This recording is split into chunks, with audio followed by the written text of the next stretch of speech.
আচার্য ভবনের সামনে বিএনএস 163 ধারা জারি করলো বিধাননগর কমিশনারেট। সকাল থেকে রাত এখনো জারি বিক্ষোভ। সল্টলেকে অবস্থানে চাকরিহারা শিক্ষকরা। আচার্য ভবনের বাইরে অবস্থান। উত্তরপত্রের মিরর ইমেজ আপলোডের দাবি তাঁদের। রাতে আচার্য ভবনে যান সাংসদ অভিজিৎ গাঙ্গুলি। আন্দোলনকারীদের সঙ্গে কথা বলেন বিজেপির তমলুকের সাংসদ। এই মুহূর্তে বড় খবর, বিধাননগর কমিশনারেটের তরফ থেকে আচার্য ভবনের সামনে বিএনএস এর 163 ধারা জারি করা হলো, অর্থাৎ যেটা আগে কিনা 144 ধারা বলে পরিচিত ছিল, এখন ভারতীয় ন্যায় সংহিতার 163 ধারা জারি হলো আচার্য ভবনের সামনে। আমাদের সঙ্গে সরাসরি রয়েছেন আমাদের প্রতিনিধি অর্ণব মজুমদার। অর্ণব, আচার্য ভবনের সামনে এই মুহূর্তে কি পরিস্থিতি, কি ছবি?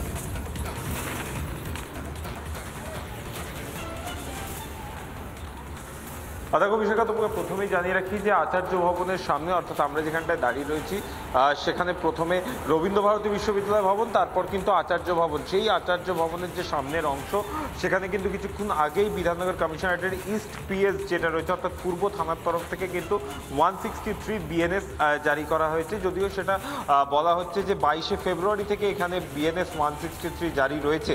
তো সেই জায়গা থেকে দাঁড়িয়ে কিন্তু ইতিমধ্যেই যে নির্দিষ্ট অংশটা দেখছো যেখানে দেখা যাচ্ছে, সেই অংশটা অবধি কিন্তু 163 রয়েছে এবং তার পরবর্তী ক্ষেত্রে যে জায়গাটা, সেখানে যারা শিক্ষক এবং শিক্ষাকর্মীরা যারা সদ্য চাকরিহারা তারা কিন্তু অবস্থানে বসে রয়েছেন এবং তাদের কাছ থেকে জানবো, আপনাদেরকে তো উঠবার জন্য অনেকক্ষণ আগে মানে অনেকক্ষণ ধরে পুলিশ বলছিল এবং বিএনএস 163 জারি করা হলো। তো এই মুহূর্তে আপনারা কি বলবেন? আপনারা কি অবস্থান চালিয়ে যাবেন আজকে গোটা রাত? বিএনএস 160 তো তার থেকেও বড় কিছু যদি ধারা লাগু থাকে, আমাদের দেয়ালে পিঠ থেকে গেছে, আমাদের চাকরি চলে গেছে, এই চাকরি আমরা ফেরত চাই। রাজ্য সরকার স্কুল সার্ভিস কমিশন তারা ওই যে ওএমআর শিট তার মিরর ইমেজ আপলোড করে দিক 23 লক্ষের, এবং যোগ্যদের একটি নিখুঁত এবং নির্ভুল তালিকা প্রকাশ করুক। সেই প্রকাশের মধ্য দিয়ে সুপ্রিম কোর্টে এই রায় রিভিউয়ের জন্য রাজ্য সরকার সুপ্রিম কোর্টে যাক, যোগ্যদের পাশে থাকুক। রাজ্য সরকার পরিষ্কার করুক তারা কোন পক্ষে আছে, তারা যোগ্যদের চাকরি বাঁচাতে চায় কিনা, আর না অযোগ্যদের পক্ষে আসে। সুতরাং আমরা নিজের হকের চাকরি পাওয়ার জন্য সর্বোচ্চ আত্মবলিদান দেওয়ার জন্য আমরা তৈরি। আমরা এখানে এসেছি, আমরা বলেছি আমরা যত রকমের ভয়, সমস্ত ভয়কে উপেক্ষা করে আমরা এখানে আজকে অবস্থান করব। আমাদের ওই যে দুটো স্পেসিফিক দাবি, এই ওএমআর শিট পাবলিশ এবং নিখুঁত নির্ভুল বৈধদের যোগ্যদের তালিকা প্রকাশ, সেটা কখন করবেন এসএসসির পক্ষ থেকে, রাজ্য সরকারের পক্ষ থেকে, সেটা না জানা পর্যন্ত এই অবস্থান, এই শান্তিপূর্ণ ডেমনস্ট্রেশন থেকে উঠছি না। অর্থাৎ একবারেই বিশাখা তাদের কথা শুনলাম, আমি তোমাকে একবার দেখাতে বলবো, তুমি বিএনএস 163 কথা বলছিলে, একবারই যে এই অংশটা অবধি রয়েছে, এই অংশটা অবধি কিন্তু বিএনএস 163 জারি রয়েছে এবং কিছুক্ষণ আগে আমরা দেখেছিলাম যে নিউটাউন থানার পক্ষ থেকে দেখাই যাচ্ছে, মাফ করবেন, বিধাননগর কমিশনারেটের ইস্ট থানার যারা আধিকারিকরা তারা কিন্তু উপস্থিত রয়েছেন এবং তার পাশাপাশি যদি দেখা যায় যে আচার্য সদনের সামনে সকাল থেকে তারা বিক্ষোভ দেখাচ্ছিলেন, সেই আচার্য সদনের সামনে কিন্তু তারা বসবার জন্য অনুমতি চেয়েছিলেন এবং সেই অনুমতি কিন্তু তাদেরকে বলা যেতে পারে যে তাদের যেটা বক্তব্য ছিল যে তারা এখানে অবস্থান করবেন এবং যতক্ষণ না পর্যন্ত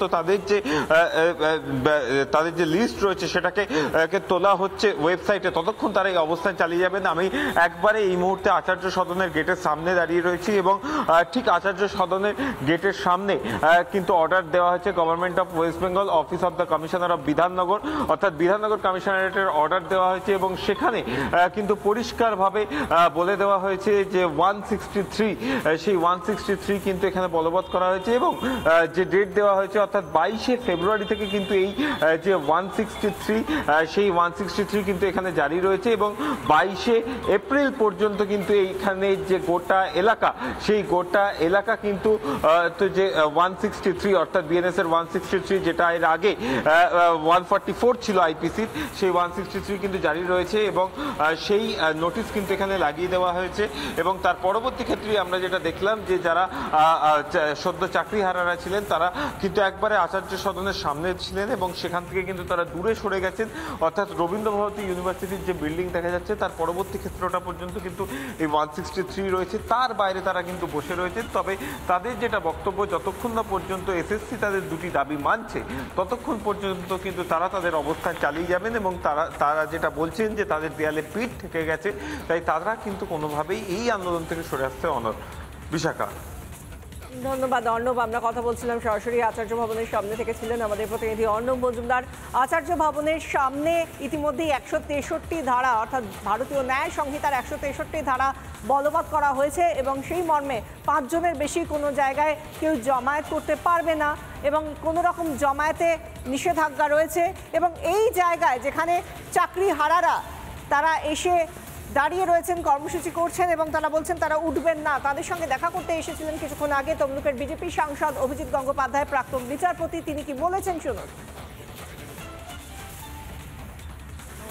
অবস্থান চালিয়ে যেতে চান তাহলে আমার তার প্রতি সমর্থন আছে এবং এই আন্দোলনকে আরও তীব্র করতে হবে, না হলে ওএমআর শিটের যে মিরর ইমেজ যা স্কুল সার্ভিস কমিশনের কাছে আছে সেখান থেকে যোগ্য এবং অযোগ্য প্রার্থীর তালিকা বেরোবে না।